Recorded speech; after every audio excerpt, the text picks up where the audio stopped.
Praise the lord అందరికీ. ఈరోజు దేవుడు మనందరితో మాట్లాడేటువంటి మాట ఏంటనంటే, అయితే కుయుక్తిగా నడుచుకొనకయు, దేవుని వాక్యమును వంచనగా బోధింపకయు, సత్యమును ప్రత్యక్షపరచుట వలన ప్రతి మనుషుని మనస్సాక్షి ఎదుట మమ్మల్ని మేమే దేవుని సముఖమందు మెప్పించుకొనుచు అవమానకరమైన రహస్య కార్యములను విసర్జించి ఉన్నాము.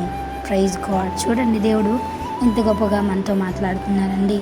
అయితే ఈ యొక్క వాక్యము కొరింథీలో ఉన్నటువంటి సంఘమునకు పౌలు గారు రాస్తూ వారి గురించి ఇక్కడ చెప్తా ఉన్నారు. ఏందనంటే, కుయుక్తిగా నడుచుకోవట్లేదంట, వాక్యాన్ని వంచనగా వేరే యొక్క మార్గంలో వాళ్ళు బోధించట్లేదంట. అంటే వాళ్ళ యొక్క సొంత ఆశ కొరకు వాళ్ళు ఆ యొక్క వాక్యాన్ని కన్నింగ్ వేలో బోధించట్లేదంట.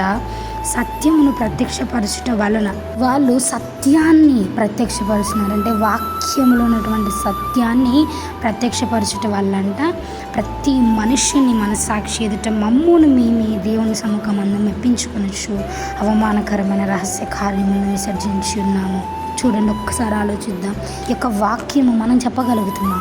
మన నోటితో మనము నేను ఇట్లున్నా, ఏ విధంగా అవమానకరమైనటువంటి రహస్య కార్యములను విసర్జించి ఉన్నాను అని మనము దేవుని సముఖమందు మమ్మల్ని మేమే మెప్పించుకొనొచ్చు. ఆ విధంగా అంటే చూడండి, దేవుడిచ్చినటువంటి మనస్సాక్షి శుద్ధంగా ఉంది, దేవుని సముఖం ముందు నేను నిలుస్తున్నాను, నాలో ఉన్నటువంటి రహస్య కార్యములను విసర్జించి ఉన్నాను అని మనము చెప్పగలిగేటువంటి స్టేజ్లో ఉన్నామా? ఒక్కసారి నిజంగా అండి మనల్ని మనం చెక్ చేసుకున్నాం. ఈ రోజు నుంచి అయినా దేవుని యొక్క సర్వసత్య మార్గమందు నడుద్దాం. ఇట్టి వాక్యము దేవుడు దీవించును గాక. ఆమేన్.